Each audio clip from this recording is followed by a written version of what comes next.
Welcome back to Creative Excuses. Today we are continuing Mira's journey through Act 1 of Baldur's Gate 3 Chocolate Edition. We are playing with the Chocolate Edition overhaul mod, which I made, which reworks, buffs, remakes, and hopefully improves on so many aspects of the build process in the game that there is a 54-page mod notes PDF for you to read through.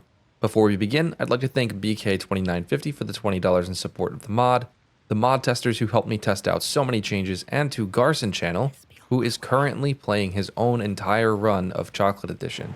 Also, thank you for watching and the feedback on episode 1, which was all so encouraging. Let's pick it up where we left off. Our heroine, Mira, and her companions are at the goblin camp, ready for an all-out assault. Mira and the companions at first thought about assaulting from this front gate, but decided against it. Running straight into the kill zone of a fortress is usually not a good idea, so they took a leap to go around where the mage hand scouted out earlier.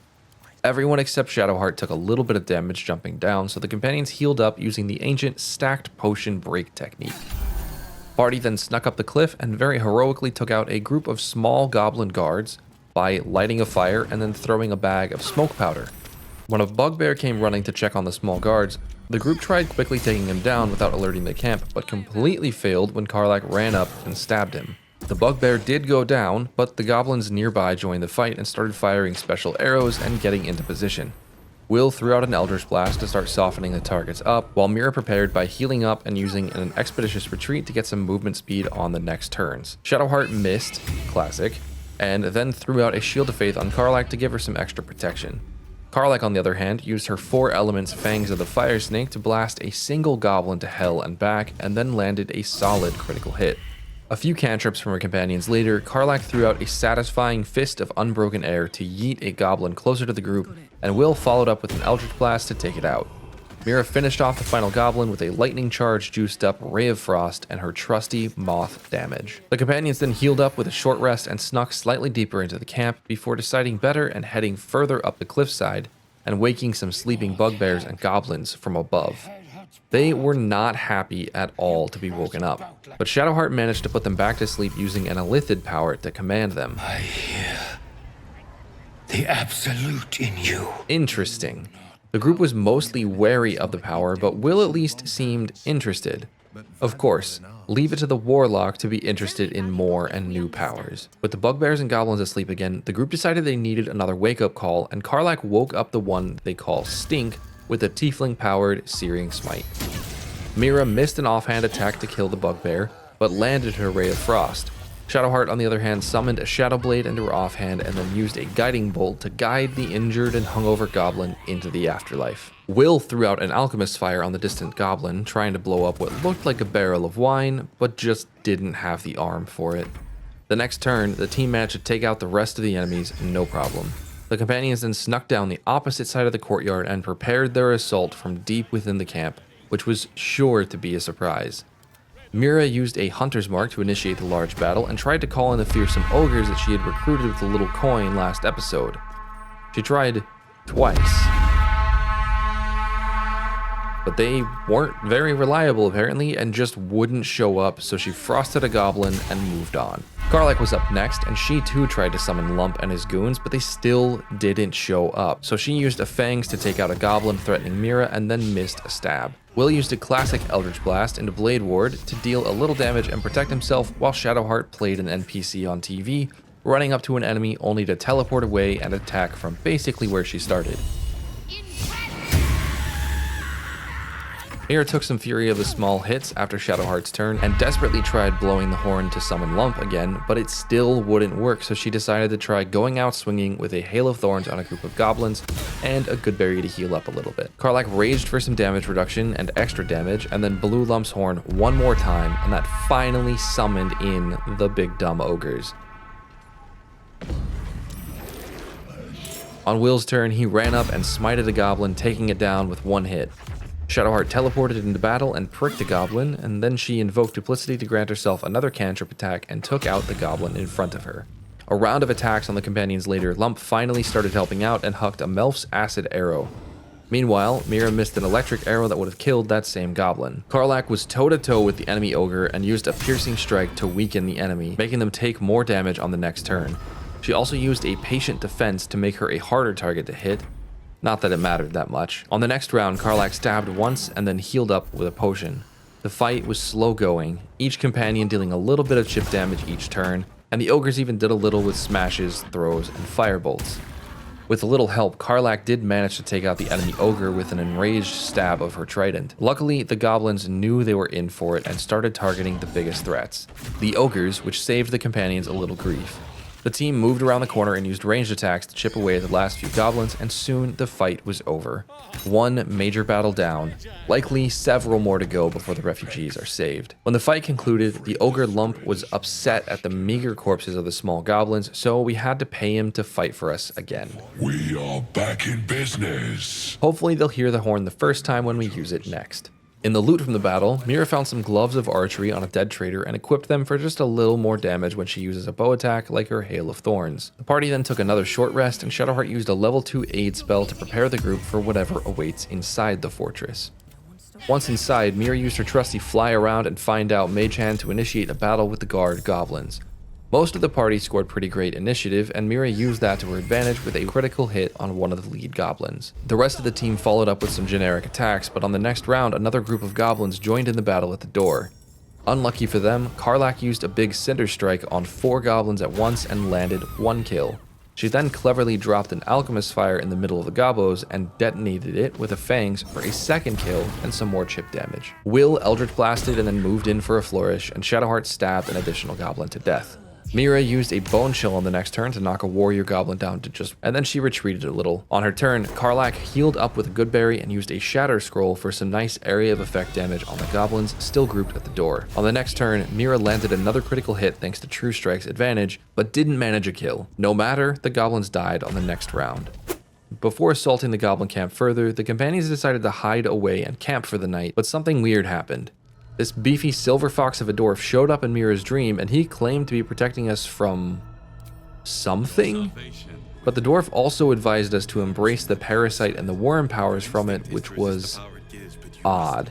Ain't no way I'm shoving more worms in my brain. I like my brain. When we woke up, we found Volo, the famed bard of the goblin camp and supposedly a wizard in our camp. We told him about the mind flayers, but we didn't tell him that we were infected. We have a feeling he would offer a rather painful solution to our problem. But he was open to trade, so we sold him some stuff and bought a scroll of Misty Step and a scroll of Sleet Storm in exchange. That might come in handy in the fights to come. After leaving camp, Mira and the party made their way back into the fortress temple. Time to purge this goblin scourge. Anticipating significant fighting, each party member prepared with a powerful elixir that we had been slowly finding and purchasing. Shadowheart gained an additional spell slot from her elixir. Mira used an elixir of Peerless Focus to help her concentration on Hunter's Mark or Scrolls, and Karlach drank an elixir of the Colossus, giving her extra weapon and unarmed damage and making her massive. But Wyll didn't drink an elixir. He didn't feel like imbibing, I guess. Once buffed up, the party snuck forward and Mira initiated a surprise round with a cantrip and some moths. The rest of the party joined in with more cantrips, but Karlach threw out a thundering sphere of elemental balance for 2 key points and did some decent damage. On the next turn, Mira started Hunter's Marking goblins and blasting with cantrips, dealing up to 3d6 damage, plus her proficiency bonus thanks to the moths, praise scent, and the cantrip itself. Very solid damage. Karlach didn't want to blow all of her key points immediately, so she grabbed some more special arrows to hopefully get a little fire damage out while the rest of the party continued cantripping away. The goblins were still working on gap closing, so only a single ranged attack hit Shadowheart that round. On her next turn, Shadowheart missed her attack as usual, but Karlach killed the goblin that she failed to. The goblins were quickly being whittled down, but the next turn, Wyll was asleep from a goblin potion, and Mira missed an important Hail of Thorns on a group. Karlach managed some good damage with a fire arrow and some lightning charges though. After the party ended their turns, the goblins were in range for the majority of their ranged attacks, and it was go time. Wyll missed an Eldritch Blast on Priestess Gut, but smited her with a flourish to take her down. Then the ranged goblins climbed higher and targeted Shadowheart. Despite being poisoned and having disadvantage, Karlach managed to land 2 melee attacks in a row on a goblin to take it out. Despite missing several attacks, the party eventually prevailed with only minor injuries. Nothing a little looting couldn't cheer up though. Deeper into the temple, the group destroyed this intimidating looking gate and found some giant spiders behind it. Mira managed to use a little animal handling wisdom to set the prisoner spiders on the goblins who imprisoned them.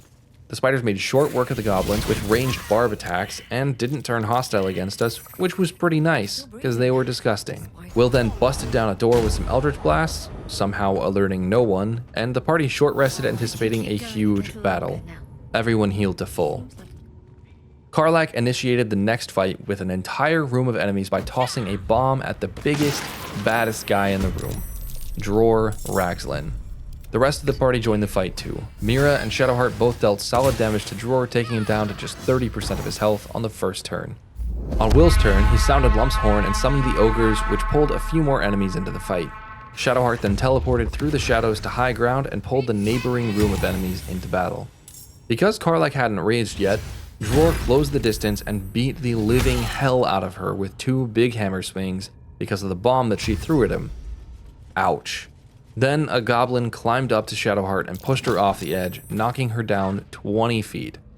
Also ouch. On Wyll's turn though, he defended Karlach by eldritch blasting and then flourishing on Dror for the kill, but there were still a lot of goblins remaining. Karlach spent her turn healing up by throwing a potion at her toes and then raging to hopefully prevent any quick knockouts. She then ran into the room next door and aggroed 2 more enemies, a goblin who almost killed her with acid vials and Minthara, a drow paladin. On Shadowheart's turn, she shadow stepped over to Karlach to heal her, and then the goblins pissed the spiders off again and brought them into combat. With so many enemies in the fight now, Wyll used heroism on himself, granting himself 5 temporary HP per turn, bless, and immunity to frighten for the next 10 turns. Karlach dealt some solid damage, but just barely didn't kill her target, and then she got knocked down to 1 hit point left. Shadowheart healed Karlach again and then healed herself with a good berry. For some reason, the spiders were now pissed at the party too though, so Mira got ahead of the issue by starting to whittle down one of them. Soon after though, a few goblins stoned Shadowheart, so Wyll had to heal her up while Karlach did some damage. Right after Karlach's turn, the paladin moved in and knocked Karlach down this time. The fight was not looking in a good shape at this point. Karlach was down and Shadowheart had only a bonus action to escape for a moment. Mira and Wyll were healthy, but there were still a lot of unfriendlies. Luckily, a goblin killed the spider that Mira had softened up, making the turn order just a little more favorable. Wyll hucked a potion at Karlach to heal her, and then Karlach used that Misty Step scroll that we bought this morning to get out of dodge. Wyll used a sanctuary on himself to force the grouped enemies to attack the big ogre nearby. On the next round, Mira started targeting Minthara with a hunter's mark and landed a gnarly critical hit with Bone Chill. We did half of Minthara's health in damage and prevented her from healing up on the next turn. Helpful because paladins, as we saw, can heal. Wyll made a risky bet on the next turn, activating his smite passive and going in for a big hit on Minthara. This cancelled his sanctuary and he only managed to land 1 of his 2 attacks, putting him in quite a risky spot. Luckily, Minthara tried to hold person on Wyll and he made the wisdom save. Shadowheart finally finished her circumnavigation with another shadow step and healed Karlach up again, while Mira again targeted Minthara with another bone chill and landed yet another critical hit, dealing solid damage, but only taking Minthara down to 4 hit points. On Wyll's turn, he took down the rival paladin with a final flourish, dealing with the last major threat in the fight. From there, the remaining 2 ogres and allies managed to clean up the remaining enemies without any issue. At the end of the battle, Wyll paid Lump the Enlightened 1 more time for 1 more battle. The ogres have been pretty useful thus far, so maybe they'll be useful 1 more time. Mira and the companions then eluded all of their kills and took another short rest. Mira found some new armor on Minthara and put it on, but shortly changed back into her padded armor. The padded armor just looked so much better. Now, with all of that battling done, the party went searching for Halsin the druid, but found only this prisoner who went to warn the grove that they were in danger. Except he didn't get the memo that the goblin leaders were all dead, I guess, and the grove wasn't really in any danger anymore. While searching for Halsin, the party ran into a few more goblins guarding a door and quickly dispatched them. Beyond the door, they found some goblins blissfully unaware that all their allies outside were dead, and they were also shockingly non-hostile, except for the goblin children throwing rocks at a bear. A bear. Wrath told us that Halsin has the presence of a bear, so I bet that's him. We attacked the goblins and the bear joined us in the fight as an ally. Shadowheart started the fight off rather inaccurately, and then Karlach did a little bunny hop for fun while Mira and Wyll played in some spiderwebs. Wyll actually fell over in some grease too. This fight was trivial though, with a giant bear mauling the children for us, Karlach raging and stabbing and powerful attacks all around. The fight was over in no time. When it ended, the bear transformed into a hulking elf of a man, maybe even bigger than the bear, who examined us with his healing magic. He gave us some helpful information. The true souls and other affected people were coming from Moonrise Towers, the same place where Wyll's father was taken to. That does not bode well. So we have a new mission. Find Moonrise Towers, and maybe then we can get rid of these worms or find a cure, or at least put the hurt on the true souls. The party then found a few more goblins and quickly cleared them out so that there would be almost no threat to the tieflings. In the process though, Mira accidentally dropped this imprisoned and non-hostile goblin into hell. Whoops. The companions did the same outside of the gate that we skipped to enter the goblin camp, clearing out a small lunch party and the goblin guards at the gate in just a few turns. Loot in hand, Mira and the party returned to the grove to find Zevlor and other refugees gathered at the gate. Zevlor offered Mira a reward, which Mira gladly took as payment. Zevlor also mentioned he and the tieflings will join us at our camp for a drink and a party, but not before we sell everything and take a little coin and fresh supplies with us. Down at the grove's heart, Mira found Halsin chewing Kaga a new one for initiating the Rite of Thorns. The once first druid was demoted to a novice. Backslide, and nature's fury will crush you. As you wish, Master Halsin. Whoops. Anyway, Wrath has a gift for us too. A puzzle piece to unlock a staircase with some juicy loot downstairs, like this fancy and sad glaive called Sorrow. I don't think we'll make any use of it because Mira's bonus action is already so contested with Hunter's Marks, True Strikes, Dashes, and Good Berries, and Shadowheart's is similarly contested, but it is a very cool weapon. Maybe someday. Before leaving the grove for camp, Mira did something a little unusual for her. She stole the idol of Sylvanas for a ringleader child named Mole. Mole had asked us to do so after Arabella had been threatened and after we helped the boy Murkon on the beach. She promised a paycheck, and Mira likes a good paycheck, especially for a harmless prank like stealing a shiny bit of wood. Before long, the party was back at camp for the party and everyone was having a good time. Mira delivered the idol to Mole and received the Ring of Protection in payment. Mira put the ring on for an additional +1 to armor class and saving throws, a very nice boon. Mira didn't chat much with anyone at the party, but drank a nice bottle of wine by herself and then laid down for the night. You sleep alone, uplifted by memories of your recent triumphs. In the morning, Halsin woke us up with warnings of dangers ahead between here and Moonrise Towers. Apparently there's a shadow-cursed region between here and the towers, full of undead. There are two routes to get there though, overland through a mountain pass, or through the Underdark, a deep and giant network of caves running pretty much everywhere. Halsin recommended traveling the Underdark, but we thought overland would be wiser, maybe a little safer and less creepy. Halsin also offered to stick around at our camp, and we couldn't really say no. We've quite the journey ahead of us. After the team left camp for the day, we ran back toward the Blighted Village to explore a little more before heading for Moonrise Towers. In a cave in the forest that we must have passed before, we found an owlbear. Some impulse, maybe the secret hunter ranger in her, prompted Mira to attack. Shadowheart backed Mira up with a silence from outside of combat to block the owlbear's legendary action, which would call her mate to her defense. The rest of the team then followed up with some damage. The next turn, the entire team tried chipping away at the owlbear's health, and some succeeded. When the bear was below half health, she raged, but it was no matter. There were just too many of us and only one of her. Also, we did just a lot of magic damage, and Karlach landed a gnarly crit to kill the owlbear. Out of the shadows, though, came a smaller owlbear, an owlbear cub, which proceeded to eat the mother that we had just killed. His mother. Nature. Outside of the cave, the party ventured through the forest and jumped over a river back toward the toll house where we found Karlach earlier. We climbed up the cliffs further than we did before, looking for a pass or route forward, and found only a bunch of gnolls harassing some guys in a cave. Mira decided this would be a good deed and attacked the gnolls, initiating a surprise round. She used a hunter's mark on the biggest one and started blasting with a powerful hail of thorns. The rest of the party followed suit, blasting targets of their choice. On Flynn's turn, the gnoll-looking thing that lore says isn't a gnoll but clearly is a gnoll approached Karlach with a dash, getting into a threatening position. Mira was hit with an acid arrow from a gnoll, but the damage was minimal. On her turn, she targeted Flynn with a bone shield to prevent any healing and got a nice critical hit for a bunch of damage. On her next turn, Karlach raged to make herself tankier and then missed her attack on Flynn. Other gnolls moved into position around Wyll, and a hyena grouped up on Karlach, while the archer gnolls did chip damage to Mira and Shadowheart. Mira landed a little damage and then snacked on a good berry, while Shadowheart threw a very powerful level 2 guiding bolt and hit Flynn for a great 23 damage.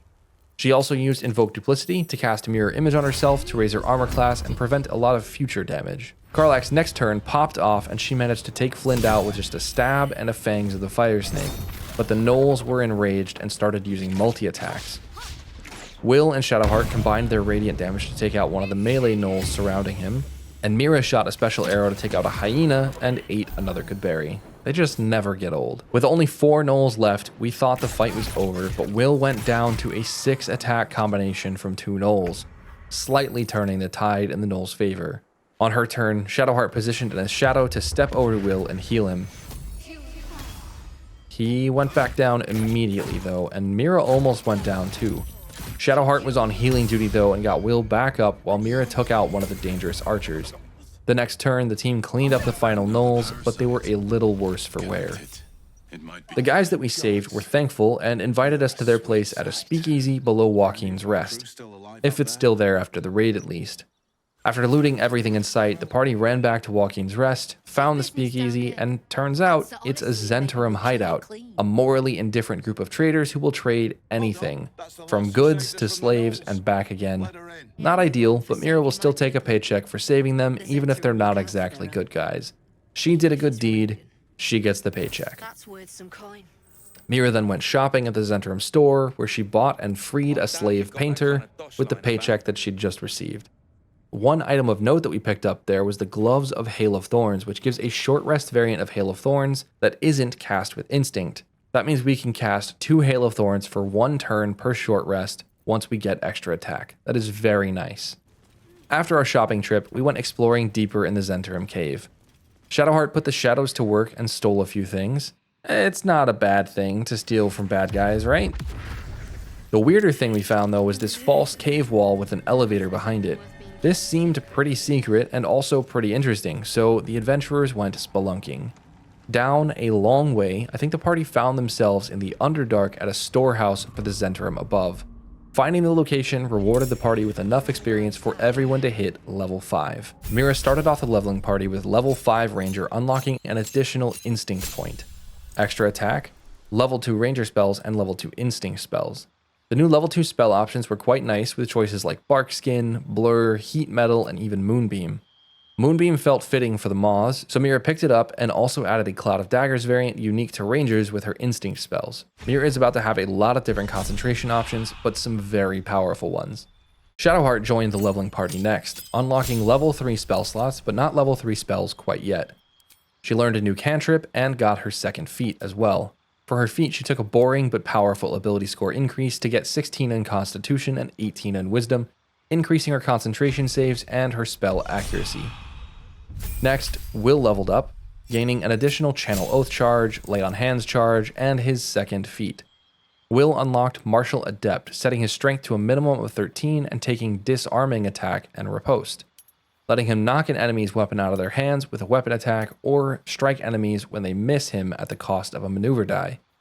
He gets to use these abilities up to twice per short rest or once each. Finally, Karlach hit level 4 Monk, but she was in combat because not even 20 steps into the Underdark though, the party found themselves and a few neutral Zhentarim in a fight with 2 disgusting, terrifying, and massive hook horrors. Well, one of them was massive.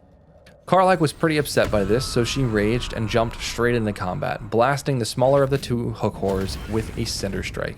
Mira followed suit with her new ability, Cloud of Daggers, and the rest of the party jumped in with a little damage too. Now that cantrips deal an additional damage dice at level 5, the party is going to hit very hard. The next round, the party took turns dealing damage to the smaller hook horror. On the following round, Karlach managed to get the killing blow on the smaller of the hook horrors, while the more fungal of the 2 horrors was distracted by the Zhents. With so many different people targeting this one creature though, the hook horror went down quickly and Karlach was free to level up like everyone else. Except when the party returned upstairs with the Zhentarim, they went aggro on us and Karlach still couldn't level up. Shadowheart was stuck in combat down in the Underdark, so she threw out a hold person on the hostile Zhent and got into position for some big damage. The rest of the party started attacking upstairs. Mira did some solid damage with the Hunter's Mark, Instinct Hail of Thorns, and Thorns from her gloves. Karlach took a stab but missed the flames of the fire snake. Wyll then moved in for the kill, but something weird happened when he killed this hostile Zhentarim. He lost access to his channel oath charges. All of them. How did that happen? Oh no. Oh no.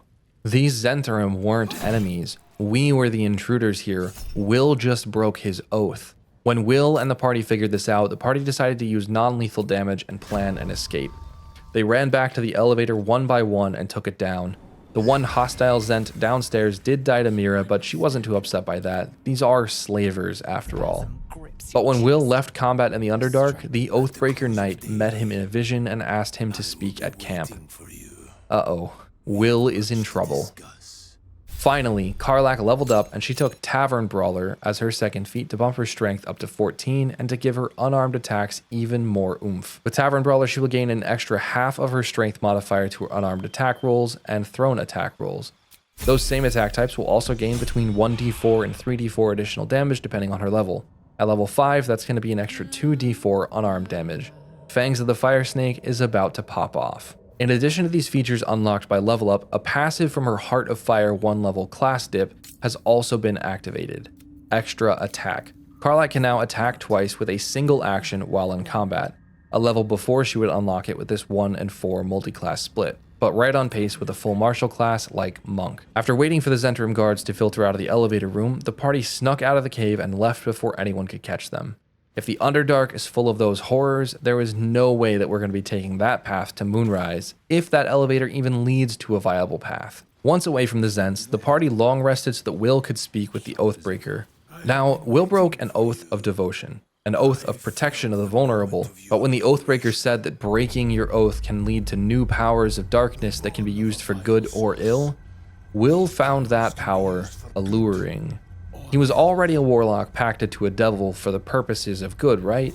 What harm would a little bit of Oathbreaker darkness bring to the table? If a devil could make him a superhero, maybe bringing an Oathbreaker and a warlock could make him something more. He accepted the new powers, becoming an Oathbreaker paladin, gaining new channel oath abilities like Dreadful Aspect and Control Undead. He lost access to the excellent Sanctuary spell, but he gained access to a personal favorite, Hellish Rebuke, to deal solid fire damage to enemies even off of his turn. Between Hellish Rebuke and Riposte, Wyll is almost always going to have some damage to do with his reaction. Later that night, the Dream Visitor visited Mira's dreams again. The burly dwarf asked us again to use the tadpole's power, but still, no thank you. Mira does not quite trust this little guy, no matter how soothing his voice is. When the team woke up, they did a little selling with Volo at camp and then jumped back on the road, this time to the Blighted Village. They ran south this time and found a few more goblins to clear out, but with the pests dealt with, they ventured toward a beautiful sunny swamp where they met Ethel, a merchant from back at the grove that was headed home to the wetlands. She was being held up by two brothers accusing her of being a hag, and a quick insight check told Mira's gut nothing. But the twinge alone made her suspicious enough to not get involved. That did not go well, and the old lady outright killed the brothers with a green thumb and then disappeared. Crap. We should have gotten involved. Elsewhere in the beautiful swamp, the party ran into a group of woads, these living tree things, and some mud mephits, and quickly dispatched them. The fight was muddy, but nothing too bad at all. The reward here was a chest with the sparkle hands, gloves for Karlach that add lightning charges when the wearer attacks with unarmed strikes like her bonus action kicks, or even Fangs of the Fire Snake. Behind the swampy fight, though, we found a seeming portal to hell with a Cambion or devil hanging out, and this fight wasn't much harder, but it was a little dangerous. Any melee attacks against her could result in the attacker turning mad and attacking their own allies. That happened when Karlach attacked, and she ended up dumping a bunch of key points into Mira before everyone could run away and let the effect wear off.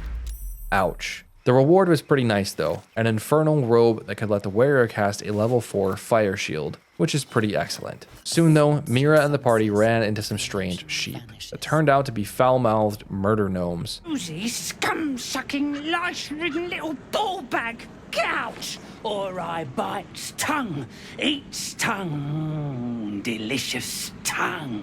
The little guys conveniently stacked up for Mira's Cloud of Daggers and Karlach's Cinder Strike, but the little guys also hit really hard on their turns with multi-attacks. taking Mira down quite a few hit points and Karlach down to half health.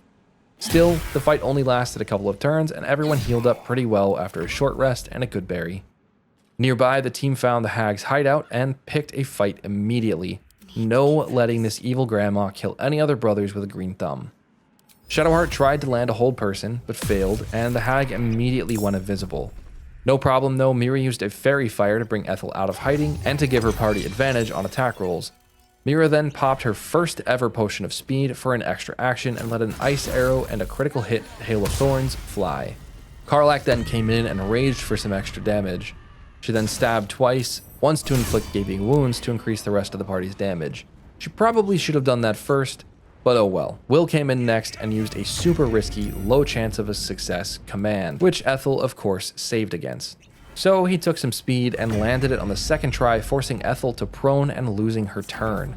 On the next round, the team dumped every bit of damage they could into Ethel and took her out, saving the... Bastard, you ruined it!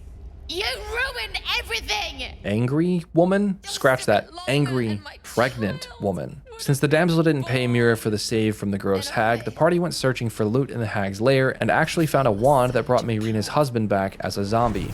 That certainly wasn't the outcome she was hoping for, but she took Connor with her to search for a way back to life. Maybe some wizard somewhere has a scroll of true resurrection locked up in a pouch in his pocket in case he dies, and it could be used as a good deed to bring back this poor woman's husband. Maybe.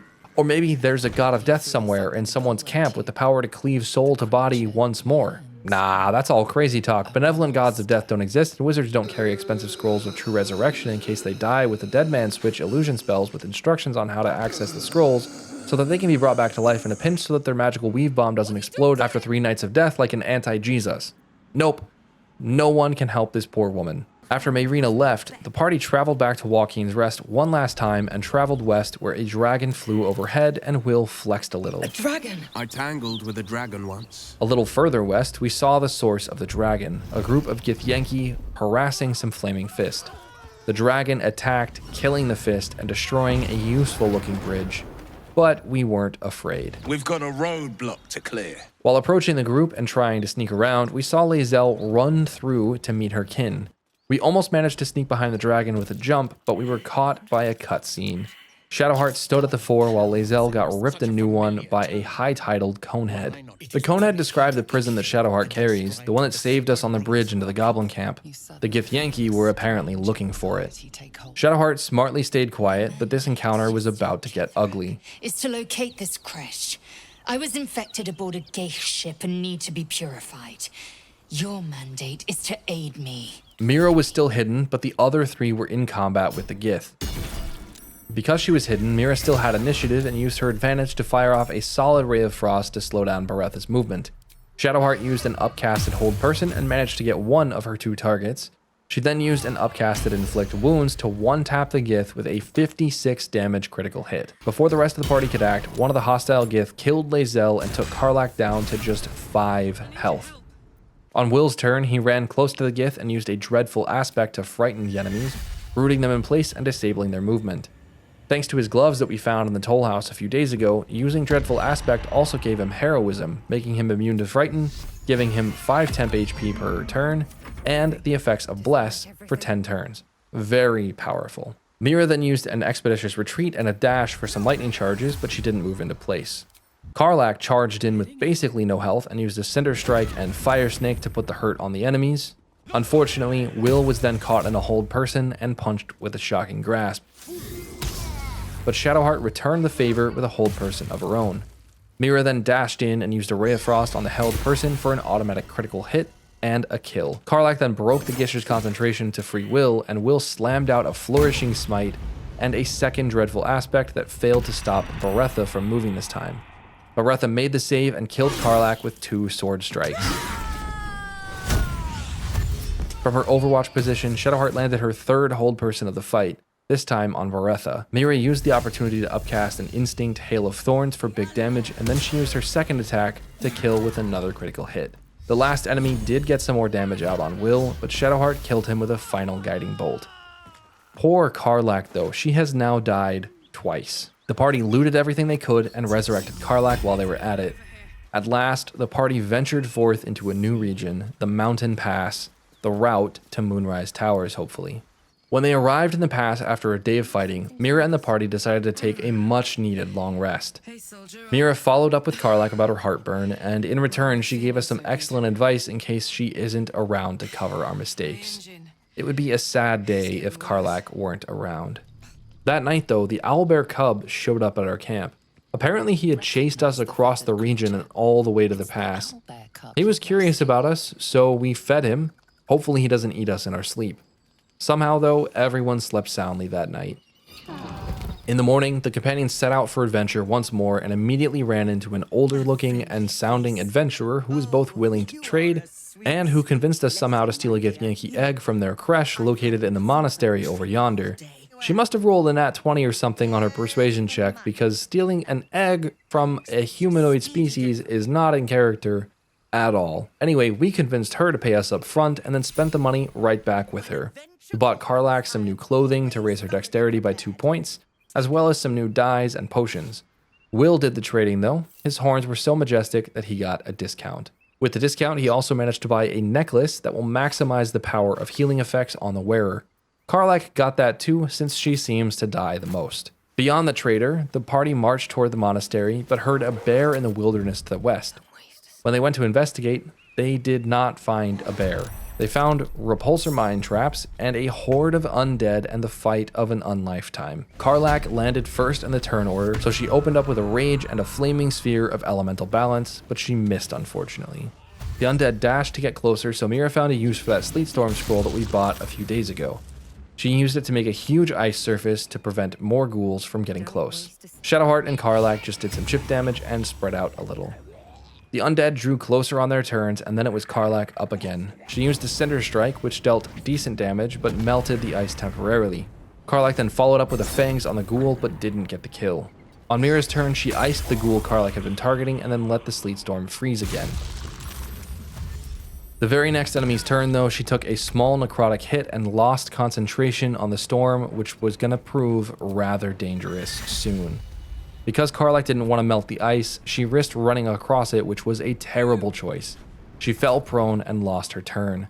When Mira's turn hit, the ice melted, leaving Karlach vulnerable and the undead free to move. Wyll tried running in and frightening the undead, and Shadowheart invoked Duplicity for some extra damage on the second Death Shepherd. But without the ice to knock anyone over, Karlach took a bunch of damage and even briefly had her extra attack disabled. On Mira's next turn, she used the party's one Fireball scroll to deal some really good area of effect damage, even taking out one undead, but it didn't matter because Wyll was paralyzed by a ghast. Shadowheart burned a Sanctuary to protect Wyll, but that didn't matter either because Karlach took a hit and failed her save against a stinking cloud from the ghast, causing her to lose her action. Next, Mira was paralyzed before she could act again. Luckily, Wyll made his save against the paralysis that time, but lost the save against the cloud, also losing his action. This was not good at all, but he did manage to land a smite on a Death Shepherd, which was helpful. Shadowheart finished off one of the Death Shepherds and then sanctuaried Mira this time to protect her. Karlach was still missing an action because she couldn't get out of the cloud, so she just healed up a little. Mira made her save against paralysis on her turn, but again couldn't take actions, leaving her exceptionally vulnerable. Wyll luckily had his action back, so he ran into the fray and lit the remaining Death Shepherd up with an Eldritch Blast and a Flourish. Shadowheart kited the ghast away, but Karlach was killed again before her next turn. Man, girl, you die more than anyone I know. Mira used a Cloud of Daggers and a haste potion so that she could Ray of Frost, which froze the floor again, finally. The Cloud of Daggers and Shadowheart kiting the ghast finally made the rest of the fight manageable though, and soon it was over. One dead companion, several dead undead. Not a great time, and it cost the companions so many resources that we had to long rest again. Before we did though, Mira talked with a dead zealot of the Absolute nearby, who apparently summoned these undead, and got some information about General Ketheric Thorm, the leader of the True Souls, and probably the leader at Moonrise. That night, Mira treated the owlbear like a pet, helping it manage and heal a wound before heading off to sleep. Everyone slept hard, thankful not to be paralyzed by the ghouls anymore. The next day, the party billy-goated down a crumbling cliff, still wondering where that bear was. When they reached the bottom, near the monastery, they ran into another hell of a fight, this time against some brutal level 6 zealots and clerics of the Absolute who were on the path. Mira tested their hostility with a mage hand, and they were indeed hostile AF. The entire group led with ranged attacks on a cultist raider, but it turned out these guys all absolutely loved their firebolts. They hucked them with extreme precision, landing almost every single one of them throughout the fight. On the next round, Mira used a hunter's mark on one and hit them with a cantrip before discovering they are resistant to psychic damage that her moths do. That's not good. Karlach did some damage, and then Shadowheart healed everyone up with a level 3 upcasted aid spell. That is 10 extra health for everyone, and we needed it.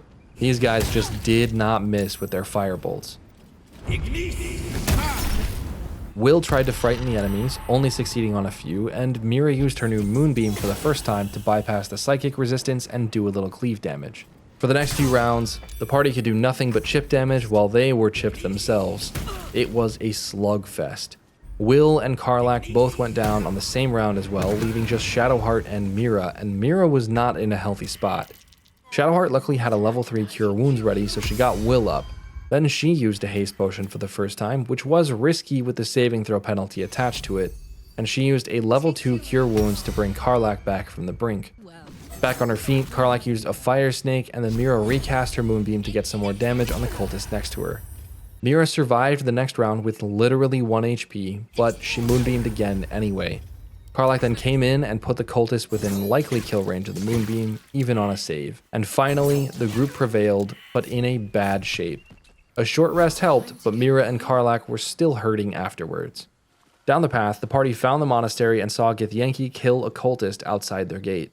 Determined to get that egg, the party searched through the monastery only to find rooms of kobolds and grumishkas to clear out. Once they found their way through this boarded up wall, the party was inside the monastery, but the dream visitor, the voice inside the prism apparently, did not want to go in. Mira and the team weren't super sure of going into the Githyanki creche either, so we came up with a plan and a solution. Shadowheart seemed to have some infiltration expertise, so she would disguise herself as a Githyanki and sneak inside. She would steal the egg and then get out of dodge before anyone was the wiser. Inside, Shadowheart managed to talk her way in by mentioning the Gake or Lithid threat. Perhaps the news you bring will change Inquisitor Wargaz's mind. And then she found a merchant and managed to buy a couple of good items like a huge healing potion and a new sword from Mira. Shadowheart couldn't afford the Knife of the Undermountain King, so she picked up the Lorethian's Wrath for Mira, a finesse longsword that can be used with her dexterity and which has a nice area of effect cone attack usable once per short rest. Very nice and a cool upgrade over a simple short sword. Maybe Shadowheart can sneak back here in the future to pick up a few more things if the journey isn't too far. Elsewhere in the creche, Shadowheart found the Githyanki hatchery and snuck in. She used her shadow step to move silently and stealthily around, but the egg was located in a pillar of sunlight, likely for warmth. Shadowheart grabbed a bow and an arrow of darkness and fired it near the egg to make shadows that she could teleport into. She grabbed the egg after teleporting, but triggered an alarm and a fight. She chugged an invisibility potion with a bonus action and ran for the shadows, but something teleported her away into a cage. Luckily, the cage was in the shadows, so she just stepped right out of it and out of sight. Somehow, the entire creche wasn't alerted to the only egg in the hatchery being stolen, so Shadowheart just walked out. Mission accomplished. And she delivered it back to Lady Esther with Mira. A job well done by our expert infiltrator, Shadowheart. Mira wonders where she picked up tricks like that, though. The party camped one more night in the region to recover from the previous day's fighting and then set out along the mountain pass for the shadow-cursed lands. When they eventually arrived, it was dark. Shadowy and cursed, even. A goblin approached with a torch asking if we were true souls. No. We kill them. The next several days are going to be dark ones. Thank you everyone for watching. If you like this series and others like it, consider checking out my 3-hour-long video of Avowed's full story on the hardest difficulty. Our hero Captain took on the living lands with his fists, and it was a killer run and such a good story.